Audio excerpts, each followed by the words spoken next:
Bueno, la dinámica va a ser la siguiente. Cada uno de los representantes de las mesas 1, 2, 3 y 4 va a tener aproximadamente 3 minutos. Los invitamos a que sea algo breve sobre los puntos más específicos que tocaron, los más importantes, los aprendizajes más valiosos que tuvieron a partir de las conversaciones. Así que invitamos entonces al representante de la mesa 1 que nos recuerde su nombre y la temática que abordar. Listo, muchas gracias. Muy buena tarde para todos. Bueno, en la mesa 1 tratamos el tema de refinanciación y aquí lo que hicimos fue debatir sobre lo que no nos gustaba hoy del producto en general, tanto del otorgante o como del beneficiario de la refinanciación. Y la discusión o la reflexión en la mesa estuvo en torno a cada uno de esos sentimientos de por qué creemos que aún la refinanciación tal y como está en el mercado no es suficiente, o por lo menos no es lo que los clientes quieren, e incluso también por qué para los bancos no es suficiente. Eso nos llevó a una discusión de entender que hay oportunidades de mejorar lo que existe. Y básicamente hay 3 conclusiones importantes que se resumen en esta mesa. Uno, queda como una propuesta y es, tanto para la banca, pero por supuestamente a todos los actores que hacen parte del ejercicio, buscar alternativas en sistemas de amortización distintos a los que hoy funcionan. Hoy la mayoría de los sistemas de amortización o los planes de amortización para las refinanciaciones son tasa fija, plazo fijo, lo que hace que se convierta esto en un ejercicio de cuota mensual igual durante N periodo de meses. La propuesta que resulta en la mesa, digamos que con el aporte de cada uno de los que estaban aquí en la mesa número 1, es precisamente identificar, oiga, ¿por qué no buscamos escenarios de sistemas de amortización? Como nos pasó en la ley 546 del 99, por allá en el 99, que fue cuando nació un poco los temas de sistemas de amortización de cuota baja, sistemas de amortización con cuota media, y los llevó a que en últimas a cada uno de los ciudadanos que en ese momento estaban adquiriendo o estaban llegando nuevamente a la banca tuvieran formas de pagar las cuotas en una condición distinta. Pero el grupo es mucho más avanzado y dice, no solamente sistemas de amortización, quisiéramos que también se consideraran incluso frecuencias de pago. Se decía en la mesa, se parte muchas veces en la banca o en la general, en las entidades que otorgan crédito, de frecuencia de pago mensual. Pero los sistemas de amortización están regulados para los créditos de vivienda y leasing habitacional, no para los temas de consumo. Y hay una gran oportunidad de jugar con frecuencias de pagos bimensuales, trimestrales, semanales, diarias. Y ahí nos falta todavía mucho por innovar a todos como equipo, de ver cómo se puede innovar en los temas de frecuencia de pago. 1. 2. En el tema de la inteligencia artificial, todos están en consenso que definitivamente la tecnología tiene que hacer parte del proceso. Durante la charla mencionaban que los procesos de gestión de cobro y recuperación a veces en las entidades no deciden imprimirles suficiente presupuesto y todo el tema de analítica fuerte, de inteligencia artificial, no llega de la manera más rápida a estos procesos. La conclusión es, aquí se requiere un mayor énfasis, volver a segmentar, volver a validar el nivel de riesgo de los clientes y con base en ese nivel de riesgo, al momento del siniestro, volver a generar una nueva originación considerando la situación de riesgo del cliente y las condiciones nuevas. Entonces, aquí van 2 puntos, sistemas de amortización nuevos, frecuencias nuevas y un tercer punto que tiene que ver con analítica avanzada a los clientes que ya están siniestrados para que tengan un modelo de riesgo diferente, condiciones de tasa, plazo particulares y ajustadas al individuo. Es un negocio muy masivo, entonces se ofrece tasas para todos iguales, plazos para todos iguales y la mesa lo que dice es, aquí tenemos que ser mucho más asertivos de acuerdo a la necesidad de cada cliente y de acuerdo a la situación de cada cliente. Ese es el resumen de la mesa número 1. Muchas gracias. Excelente. Breve, efectivo, un aplauso por favor. Gracias a ti y a todos los integrantes de la mesa 1 por compartir los conocimientos. Vamos a proceder entonces con las conclusiones de la mesa número 2. Adelante. Gracias. Buenas tardes para todos. Bueno, el tema de la mesa número 2 es cómo asegurar la recuperación de la cartera prejurídica. En la mesa concluimos unos factores importantes y uno es todo el tema de la analítica para poder tener segmentados los clientes y asimismo poder diseñar las estrategias puntuales dependiendo la necesidad del cliente. Acá es importante también entender que si tenemos segmentados los clientes, asimismo podemos hacer una asignación más puntual en lo que realmente se requiere asignar a un asesor. No toda la cartera a veces se asigna al asesor, porque si tenemos ya una analítica y sabemos que son clientes que han venido contactados en los últimos meses, que han presentado pagos y no contacto, van a tener una mayor probabilidad de recuperación a clientes que han venido rodando de rango en rango y que no hemos logrado ningún contacto. Entonces aprovechamos realmente al asesor donde podemos ser mucho más efectivos y utilizamos otras herramientas para lograr ese contacto en los otros clientes y ser más efectivos en todo el tema de la recuperación. En la mesa se compartió una práctica exitosa y uno de los temas es cambiar la cultura del asesor. Teníamos un integrante que en su empresa trabajaron en cambiar esa cultura de que el asesor no fuera un cobrador, sino un conciliador. Y ahí es importante la comunicación empática con el cliente.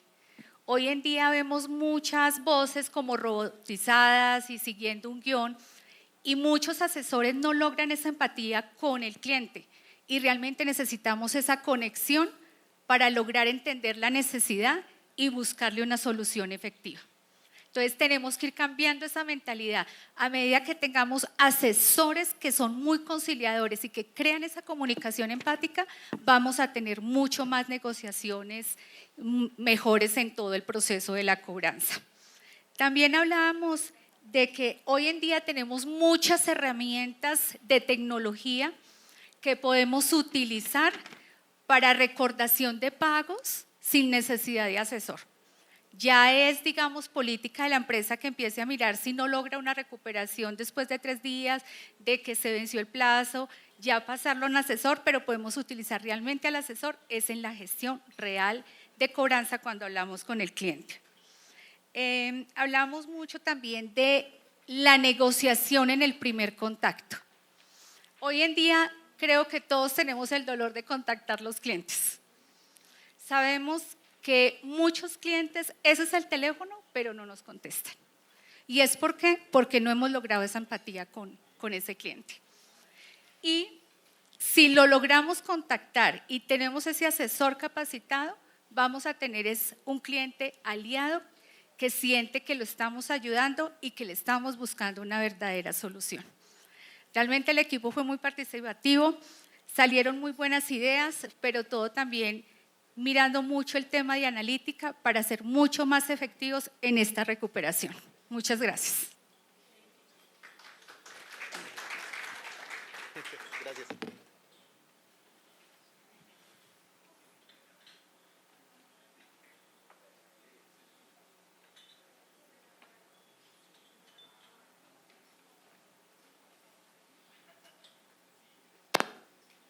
Listo, muchísimas gracias a los integrantes de la mesa 2. Procedamos entonces con la mesa número 3. Cuéntanos de qué hablaron, cuáles fueron sus conclusiones. Bueno, buenas tardes para todos. Muchas gracias. Mi nombre es Jairo Andrés Moya, soy consultor especializado en planeación estratégica y sostenibilidad. Bueno, inicialmente tuvimos una mesa muy interesante porque tuvimos diferentes actores de diferentes gremios, diferentes partes de todo este sector de cartera y cobranza, lo cual nos permitió pues hacer un debate muy enriquecedor. Lo primero, encontramos que muchas veces la planeación estratégica viene impuesta de la alta gerencia y cada una de las áreas de cartera, de cada una de las empresas que estaba representada en este grupo, no podían o no tenían mayor participación para, digamos, hacer sus aportes a la hora de generar estrategias para mejorar sus procesos de cartera. Obviamente entenderán ustedes que esto trae grandes problemas porque, como salió dentro de las conclusiones del grupo, la parte operativa conoce mucho mejor que la alta gerencia el día a día de la cobranza. Los gestores, la parte, digamos, de operaciones de cada empresa, hace la gestión al día y conoce cómo llegar mejor a estos clientes.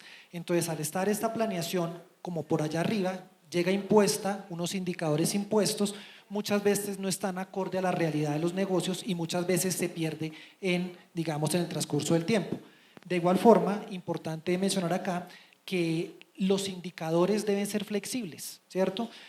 No es fácil construir indicadores para gestión de cartera y menos cuando hablamos de personas que tienen diferentes, digamos, elementos para tener en cuenta en el día a día de su operación, temas motivacionales, temas de salario emocional, inclusive tocamos algunos temas de cómo estos nuevos gestores de cobranza son personas muy jóvenes y ya sabemos todos que muchas veces no es fácil llegar a ellos por la forma como ellos, digamos, se comportan y la forma como ellos asumen el mundo hoy día.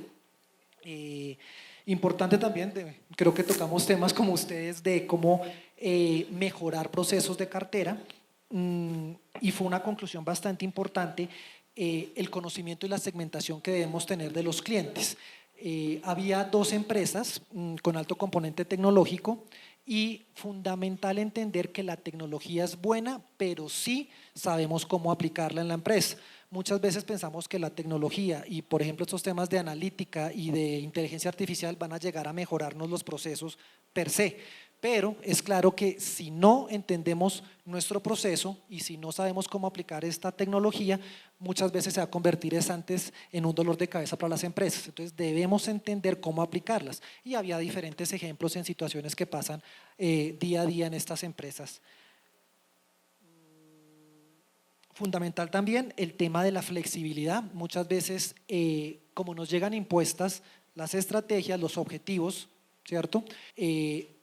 Van a cambiar probablemente en el transcurso del tiempo, en el transcurso del año, y si la empresa no tiene la capacidad para ser flexible y entender que el mundo está cambiando y que hay que asumir estos cambios de manera rápida y efectiva, pues obviamente a final de año van a estar los problemas asociados a que no se cumplen las metas y los indicadores que se han fijado inicialmente para el año.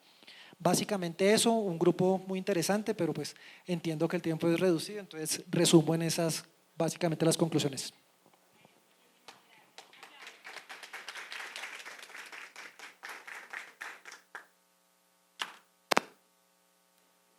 Listo. Continuemos entonces con la temática y las conclusiones de la mesa 4, por favor. Ok, bueno, muchas gracias. Buenas tardes a todos. Mi nombre es Andrés Estrada. Soy consultor en temas de cobranza, administrativos y financieros. Nuestro tema, la mesa número 4, fue el tema de compra y venta de cartera. Tuvimos una mesa bastante participativa, nos encontramos con algo muy particular y es que en la mesa teníamos los 2 frentes del negocio, compradores con un expertise muy importante ya histórico frente a compras de cartera, compradores que quieren arrancar en este proceso y 3 participantes que quieren arrancar en el proceso de venta, lo que nos llevó a toda una conversación más focalizada en el entendimiento de cómo funciona el proceso de compra y venta, en compartir la experiencia de cómo son los modelos de la venta, los temas de subasta, de compra directa. Luego de tener todo este proceso de conversación sacamos 5 o 6 conclusiones muy puntuales frente a este proceso de compra-venta de cartera. El primero, que estuvimos todos muy de acuerdo, y es que el crecimiento del negocio del NPL pues desde el año pasado viene hacia arriba disparado, con una oportunidad de negocio para los compradores muy importante y con una oportunidad de liquidez para los vendedores que lo hemos visto desde el año pasado. Partiendo de esto sacamos conclusiones frente a los compradores que para los compradores hay que entender que el negocio de la compra de cartera es un negocio a largo plazo. Nos contaban historia de algunos compradores que se quebraban muy rápidamente porque esperaban una recuperación muy pronta de la inversión y hay que entender que el negocio de la compra de cartera hay que proyectarlo y estar claros que es un negocio a largo plazo. Para el tema de los vendedores, que es muy importante la composición del portafolio, no vender por vender, o sea, vender la basura que tengo yo allá hace 5 años, que no tengo contacto, que no tengo documentos, porque la composición del portafolio frente al negocio del comprador y el precio de ventas futuras es demasiado importante. En el proceso de postventa para el vendedor, temas muy estructurados, tener toda la documentación y un cronograma de tiempos de respuesta frente al comprador que se cumplan, ya que los tiempos para el comprador son muy importantes frente a su ejercicio de recuperación cuando le entregan el portafolio. Estar muy claro y preparado con la definición de los contratos de la compraventa. Digamos que se realizan algunos negocios de compraventa donde se estructuran unos tiempos y cuando se llega al tema de los contratos o el tema contractual, los negocios se dilatan 20 días, un mes, entonces tener muy claros y muy bien estructurados los temas de los contratos. Y algo muy importante que alcanzamos a discutir y es cómo la contactabilidad está golpeando muy fuerte la recuperación de los compradores, cómo en el proceso de valoración de la cartera se estructura una recuperación en los indicadores de rentabilidad del portafolio y cómo el no contacto de este portafolio nos está impactando muy fuerte y cómo debemos trabajar en hacer campañas y estrategias diferenciales de analítica para poder aumentar la contactabilidad de estos clientes. Fue un ejercicio muy interesante, muy participativos todos, creo que todo el grupo se fue con algún tema de conocimiento que no tenía y que le fue muy importante en este espacio. Con eso terminaríamos el grupo 4.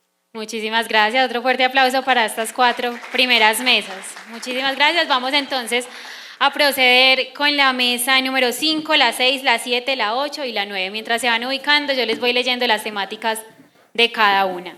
La mesa número 5 es digitalización, BI e inteligencia artificial aplicada a la gestión de cartera en mora avanzada. La mesa número 6, tecnología y data, la llave de oro para incrementar la recuperación. La mesa número 7, recuperación de créditos originados en modelos 100% digitales. La mesa número 8 es sobre premisas prácticas para maximizar valor en la cobranza jurídica. Y la mesa número 9 es sobre gerenciamiento del talento en áreas de cobranza de alto impacto en entornos digitales.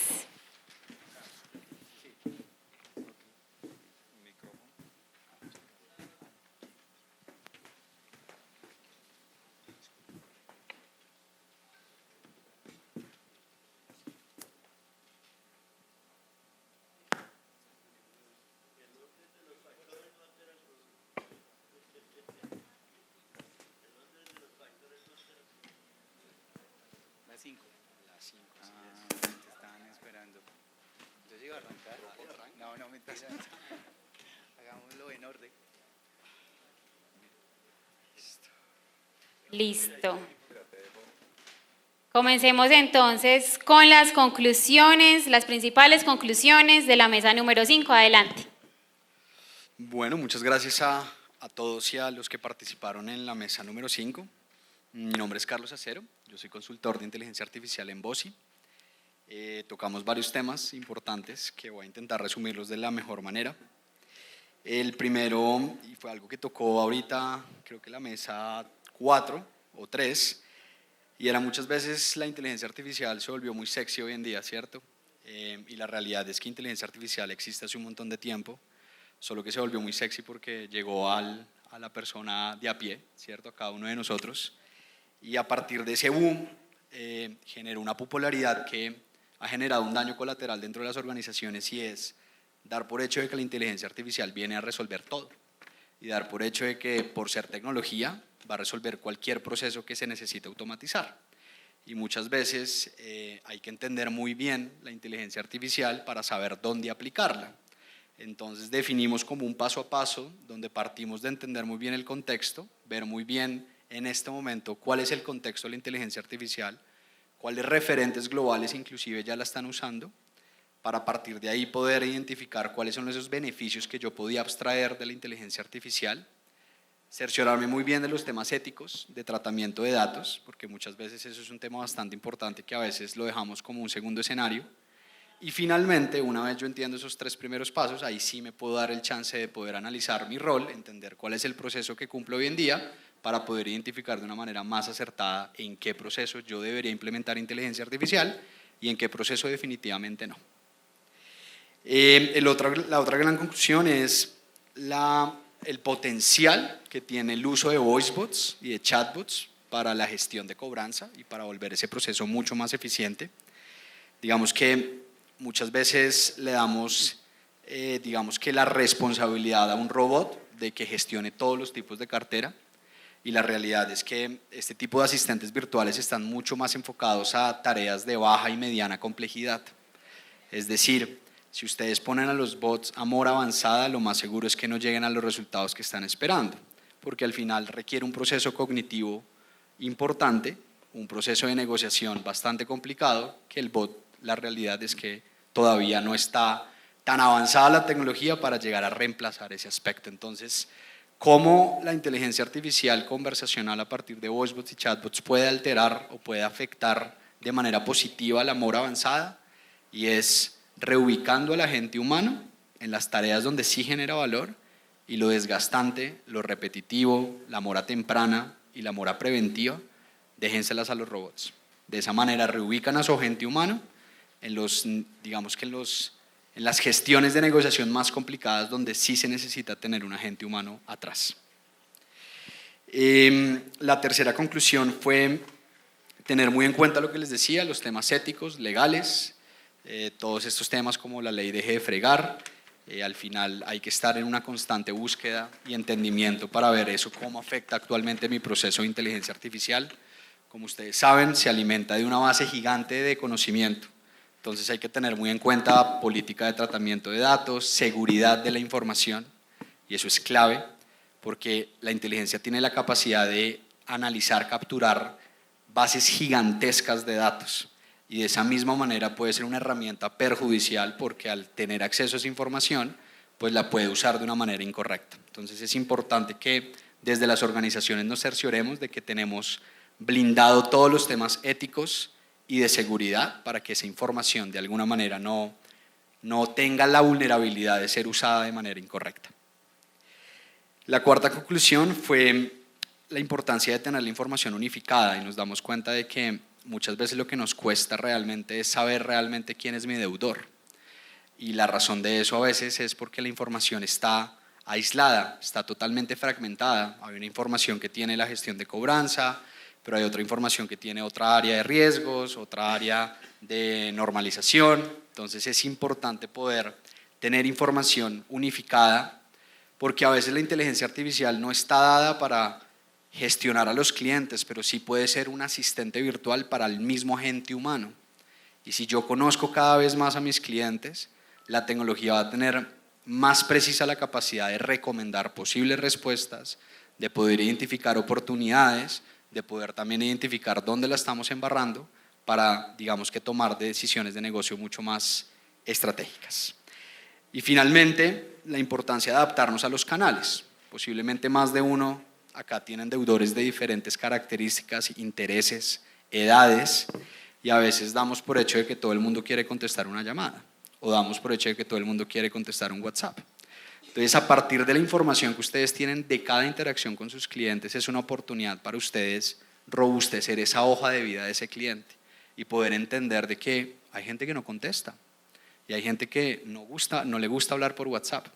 Entonces, de esa misma manera, yo empezar a segmentar a mis clientes y poder definir muy bien cuáles son esos canales idóneos por los cuales yo debería hacer mi gestión de cobranza. Eso, a grandes rasgos, fue como las conclusiones. Excelente, Carlos. Un aplauso, por favor, para la mesa número 5. Continuamos entonces con tecnología y data, la llave de oro para incrementar la recuperación, con la mesa número 6. Adelante. Vale, buenas tardes. Mi nombre es Daniel Peña. Una mesa bastante interesante, bastante nutrida, habíamos más de 12 participantes, y pues nosotros empezamos a evaluar el topic y empezamos a estructurar una serie de retos que se tienen a nivel de compañía, ¿vale? Entre ellos pues se habló de la ley 2300, en donde hemos entendido que esta ley obligó a las diferentes empresas a ser especialistas en sus procesos de cobro. También hablamos de las acciones que refieren a un proceso multicanal, en donde pues el reto era identificar cuáles son esos canales más efectivos y cómo convergen esos canales en la gestión del proceso de cobranza. Y pues pasó de un reto a una oportunidad cuando hablamos de la gestión omnicanal, ¿vale? También hablábamos sobre los retos que se tienen a nivel de arquitectura de los datos, que son muy importantes en estos procesos de gestión de analítica y predictiva, los cuales me permitan dinamizar el proceso del flujo de cobranza. Hablamos también de cómo exponemos diferentes canales para hacer procesos de actualización de la base de datos y cuáles son esas buenas prácticas en pro de mejorar la eficiencia de dichos procesos de contacto. También hablamos de la importancia de canales digitales, en donde pues se destaca el uso de WhatsApp como una alternativa de gestión de contacto, como lo mencionabas tú, en la gestión de carteras tempranas, en donde pues se hablan de incrementos en los flujos de contactabilidad del 30%, Y pues llegamos a una gran conclusión, y es el tema de la tecnología está, ¿sí? Lo que las empresas tienen que empezar a entender es cómo convergen esos modelos, por ejemplo, de un proceso de analítica respecto a la tecnología que están usando, y si la tecnología se adapta a la necesidad que están buscando atender. Entonces, aquí hablábamos de los procesos de segmentación como canales eficientes en los procesos de gestión de cobranza. No es lo mismo, como decía una compañera del taller, cobrarle a un segmento de personas de edades de entre 25 a 35 años o generar procesos de contactabilidad con personas mayores de 50 años. Y cómo convergen esos procesos de contactabilidad una vez yo hago ese proceso de gestión de contacto con el deudor. Entonces, en resumen, y lo he notado en las diferentes conclusiones que se han dado, la tecnología está, ahí es que saberla utilizar, hay que saberla administrar y validar cómo confluye con los canales de atención que yo le pongo a los deudores. Muchas gracias. Excelente, un aplauso por favor, mil gracias. Continuamos entonces con la mesa número 7, recuperación de créditos originados en modelos 100% digitales. Adelante.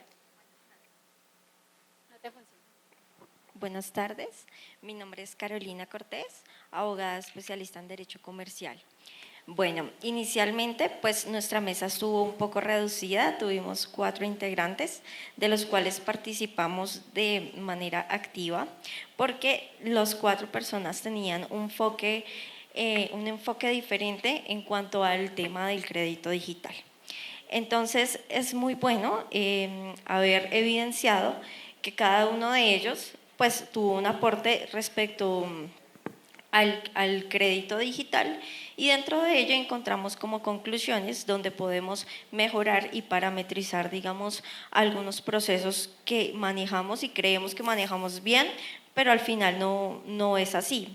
En este caso, el tema del riesgo, inicialmente cuando parametrizamos los créditos para los desembolsos que sean 100% digital, las parametrizaciones de riesgo pueden ser muy pequeñas y no estamos conociendo al cliente de forma adecuada. Entonces, lo que decían también en las otras mesas, no podemos parametrizar a un cliente que tiene 50 años a un cliente que tiene 25 años para poder desembolsar un crédito o colocarlo de esta manera. Entonces, evidenciamos que esta colocación está generando los errores que al momento de cobrar de forma digital no podemos llegar al cliente. Entonces identificamos que el cliente se desaparece, el cliente no contesta la comunicación y tenemos 0 comunicación con el cliente porque realmente no lo conocimos. También identificamos que, pues, aunque la tecnología nos ha ayudado a que la colocación aumente, sin embargo, el tema de llegar al cliente de forma como un robot es muy complicado. Yo pienso personalmente que no hay nada más harto que hablar con un robot, y perdón la expresión, porque uno a veces necesita que lo escuchen, que entiendan su situación, y uno no encuentra eso en un robot. Entonces creemos que la tecnología para llegar al desembolso es perfecta, pero para el tema de la cobranza sí debemos ser más acertados y con una comunicación mucho más asertiva con la necesidad que tiene el cliente en ese momento, porque no está pagando, y cómo podemos llegar, como lo decían hoy y como lo conversamos, a un tema de conciliación, cómo nos podemos colaborar mutuamente. También dentro de la recuperación del crédito digital, una de las conclusiones a las que llegamos es que algunos mensajes y algunas parametrizaciones también han sido importantes y nos ayudan, pero solo como hasta un nivel de recuperación de cartera. Después de eso ya necesitamos un avance respecto a las notificaciones de los procesos jurídicos, que como sabemos pues una sentencia pues nos sirve para enmarcar, sin embargo sí le genera presión al deudor. Otro tema también es cómo estamos colocando créditos digitales en una zona geográfica del país, porque si nosotros identificamos que la cartera en una zona se está deteriorando, tenemos que activar a quién le estamos colocando y cómo estamos colocando estos créditos digitales. digamos que estas fueron las conclusiones. Excelente, Carolina, mil gracias. Otro aplauso para ella, por favor. Continuamos con la mesa número 8, premisas prácticas para maximizar valor en la cobranza jurídica. Adelante. Bueno, gracias. Mi nombre es Otoniel González Orozco. Soy abogado externo de varias entidades financieras y en nuestra firma de abogados nos acompañamos a las entidades y a los acreedores en el proceso de recuperación por la vía judicial de la cartera avanzada. Tuvimos una participación muy interesante de varias entidades, sobre todo originadores de cartera. Y a las conclusiones que llegamos de manera muy general son las siguientes. Es muy importante ver que hay una oportunidad valiosa muy grande que se ha abierto con la implementación de las tecnologías de los sistemas de información para los procesos judiciales. Estábamos acostumbrados a procesos paquidérmicos, lentos, documentales, mejor dicho, castigaban la cartera y se la mandaban al abogado externo y se olvidaban de ese crédito porque pues, ya se castigó, ya que el abogado encargue de cobrar. Entonces, pues ahora con la implementación, como les decimos, de las tecnologías de los sistemas de información, pues se abre una oportunidad muy valiosa para modernizar ese modelo, no dejar que eso sea solamente haya un tema jurídico del abogado que logró una sentencia, sino que por el contrario se integre ahora sí de manera real y efectiva a los procesos de recuperación de la cartera. Entonces en eso, miren que es un tema recurrente en todas las mesas y durante todo toda la actividad, y es el manejo de la información. Entonces, al ser el cobro jurídico el último eslabón de todo el proceso de recuperación, pues se ve afectado por las buenas o malas prácticas en el manejo de la información que han tenido desde cuando empezaron la originación del crédito y durante toda la administración de esa cartera. En ese sentido, pues es muy importante, como ahora lo decía unas conclusiones de una de las mesas, es unificar o tener procesos que permitan conocer de manera rápida y efectiva toda la información que sobre ese cliente se ha recaudado desde cuando empezó hasta cuando ya se va a iniciar el cobro jurídico. A nosotros como abogados nos pasa que el cliente lo han contactado, lo ha llamado cualquier cantidad de casas de cobranza, saben dónde trabaja, le han hecho cualquier cantidad de gestión, y cuando le mandan a cobro jurídico, al abogado lo único que le mandan es el pagaré mal diligenciado o un pagaré mal estructurado y la copia de la solicitud de vinculación del crédito amarilla, vieja, por a la primera que hicieron. Y no nos mandan el resto de la información que ha tenido durante toda la administración de crédito. Es muy importante entonces que toda esa información que se ha tenido, pues se le suministre a ese colaborador jurídico que se tiene para la recuperación. Recomendaba una financiera dentro de las personas que nos acompañó en la mesa, que muchas veces los directores o las personas encargadas del crecimiento de la cartera, de la colocación, no son o no tienen en cuenta los impactos y los efectos que eso va a tener en la manera como se le está proponiendo a los comerciales en la recuperación de la cartera y en la manera como se estructuran esos créditos. Entonces, es muy importante desde el momento en que se obliga a crecer la cartera, pues tener en cuenta también cuáles son los eventuales impactos de ese crecimiento que va a tener el logro de esos objetivos, para que la recuperación sea de una manera mucho más asertiva y organizada. Muy importante la investigación de bienes. Un proceso judicial, el cobro jurídico, no solamente hay veces es para conductar al deudor. Muchas veces no necesariamente porque no tenga bienes que embargar no se judicializa. Un crédito de una cifra importante es bueno judicializarlo para efectos de poder el día de mañana que esa cartera haga parte de unos procesos de venta de cartera y obviamente van a tener un mejor precio o una mejor forma de negociación si se encuentra judicializado y bien judicializado. Así no haya tenido medidas cautelares, porque la casa o la entidad que compre la cartera va a desarrollar sobre esa cartera que compra unas nuevas prácticas, unas nuevas acciones que pueden maximizar la recuperación. Entonces es muy importante que no solamente porque no tiene bienes no se judicializa. Adicional también para asegurar el riesgo de crédito, porque si bien es cierto, no puede tener bienes, pues es un crédito de 200, 300 millones de pesos, no se puede dejar que prescriba para luego, pues ahí sí, ni lograr la recuperación por la vía judicial. Entonces, es muy importante la investigación de bienes y aprovechar lo que está pasando ahora. Y es lo siguiente, cuando uno pide el embargo o pide el embargo de salarios o se pide el embargo de cuentas, muchos bancos, muchos juzgados le están diciendo a los abogados, no, dígame cuál cuenta, no me ponga a mí a hacer su chepito, dígame qué número, ¿me oyen?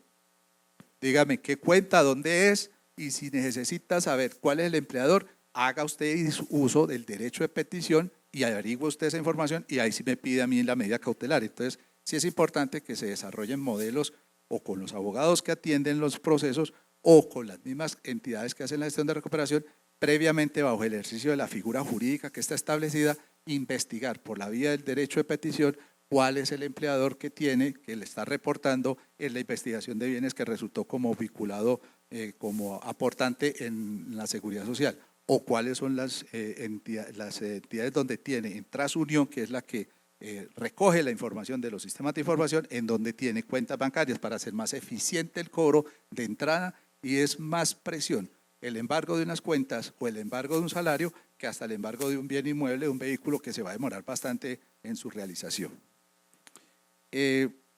Importante contar con firmas de abogados que tengan litigio híbrido, es decir, como lo decía el abogado de Litigando, y es que no solamente puedan litigar virtualmente, sino que también tengan funcionarios que puedan hacer la gestión directamente allá en los juzgados para presionar, por lo menos que lean el correo que se mandó, porque es que manda el correo y muchas veces no se sabe si al fin si lo van a atender o dónde quedó y se necesita ese impulso procesal. Y definitivamente en este negocio, litigar desde el comedor de la casa o desde la habitación no es suficiente. Se necesita tener abogados que además de tener una infraestructura adecuada, tengan herramientas y conozcan de herramientas ofimáticas, porque como también ahora lo decían en las presentaciones, pues tienen que involucrarse en estos nuevos procesos de inteligencia artificial y de aplicación de los sistemas de información.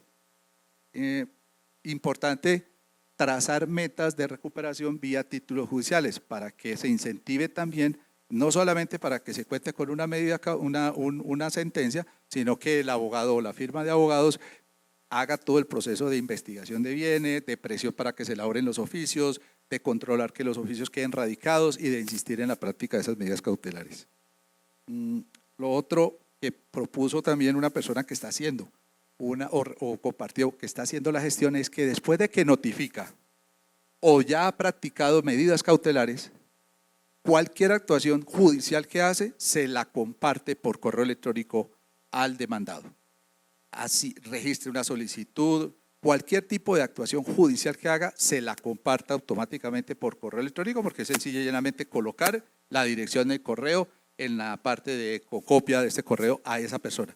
Eso genera presión en el deudor, no está prohibido, por el contrario, la ley lo obliga, que cada vez que usted radique un memorial, le tiene que compartir copia de ese memorial a la parte demandada. Eso va a apoyar y eso va a presionar para que pueda el cliente decir, oye, efectivamente tengo un proceso en contra que está avanzando y eso se me está complicando. Y se reitera nuevamente que, y eso es algo que uno escucha y yo vengo escuchando varias veces que he venido a este tipo de foros, y es que no existe una adecuada canalización bidireccional de la información entre lo que hace el abogado con las casas de cobranzas y lo que hacen las casas de cobranzas con el abogado. A uno como abogado externo le pasa que hay que llenar el adminfo, hay que registrar el otro aplicativo, hay que registrar cualquier cantidad de aplicativos que tiene el cliente al que uno le está adelantando el servicio de gestión de cobro y luego lo llama un gestor judicial. Necesitamos el informe jurídico de este caso porque el cliente ya va a pagar. Y entonces manda uno el informe jurídico, además de ya estar la información registrada en los aplicativos de recuperación que tienen, de gestión que tienen.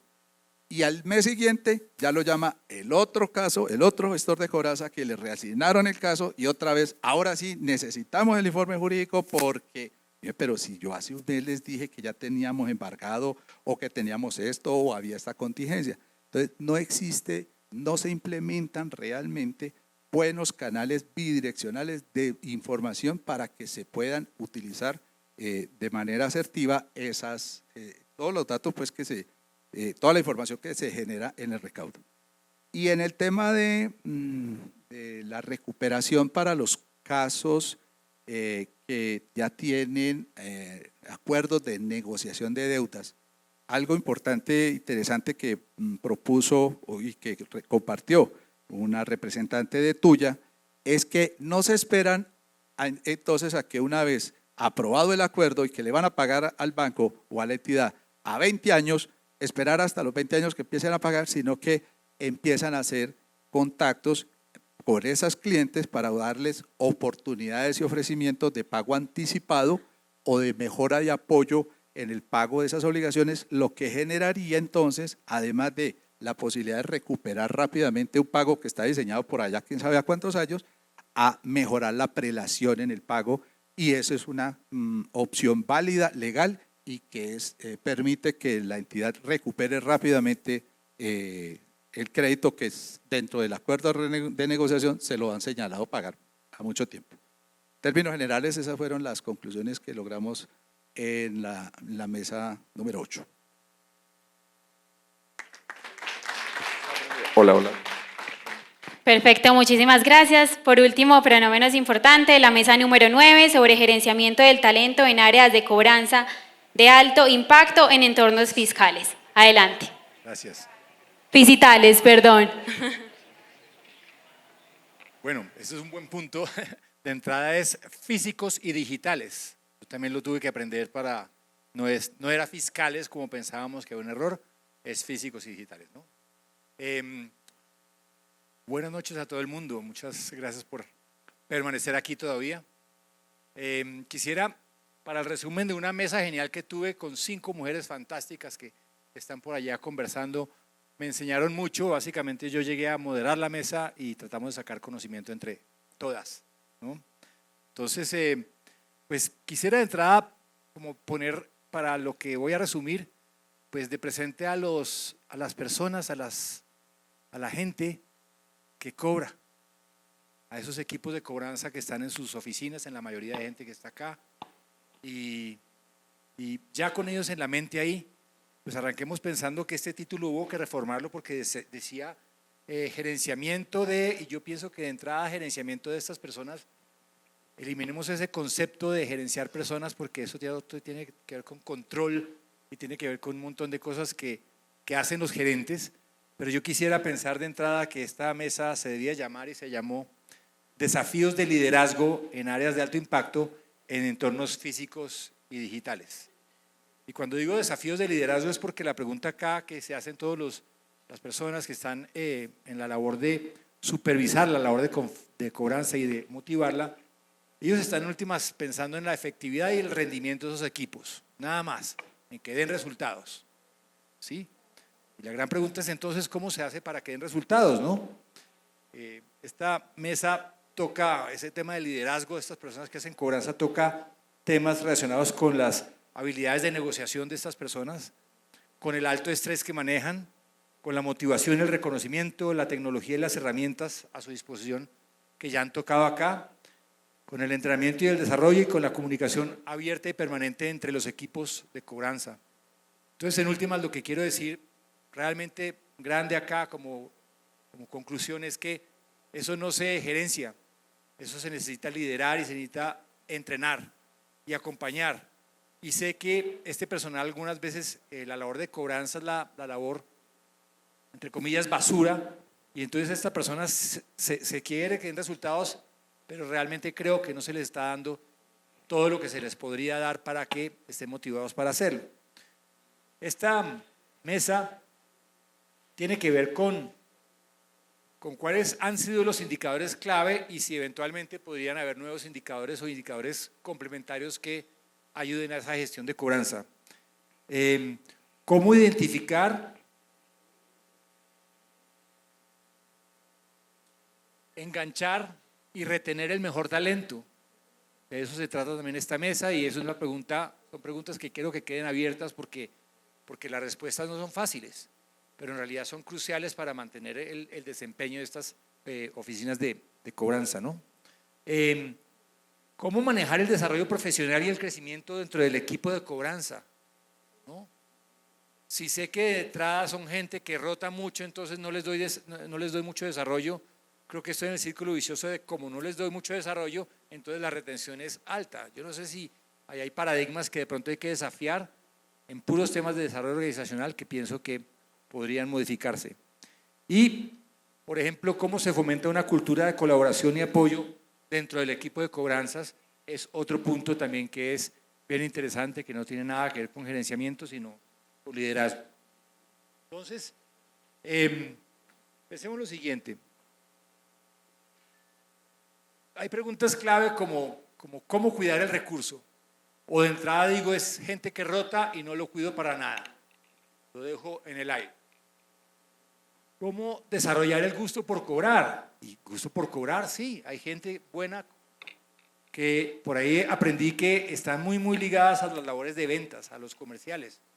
Pero desarrollar el gusto por cobrar se puede generar en las personas y requiere de inteligencia y de buenos líderes. Están todo el tiempo sometidos a presión y a pedir las cosas. Los líderes de estos equipos están a veces en el nivel medio, en el sándwich entre los alta dirección que realmente mandan mucha presión para que se aumente los niveles de cobranza y estas personas se preguntan si bajan esa presión o si no pueden reventar a la gente transmitiendo esa presión que ellos tienen, ¿no? Definitivamente hago mucho énfasis en gente que tiene alta rotación y con presión de arriba por entregar resultados. Entonces, aquí yo entro tal vez a las conclusiones importantes. Fue mencionado por la mesa 2 en su momento y me llevo esa frase. La mesa 2 habló de conexión con el cliente para la labor de cobranza. Aquella gestión que logre conexión verdadera con el cliente tendrá más éxito, ¿no? Y una forma de expresar esa conexión con el cliente, fíjense, la dijo alguien en la mesa, dice, solo porque la escuchaste, hará lo posible por cumplirte.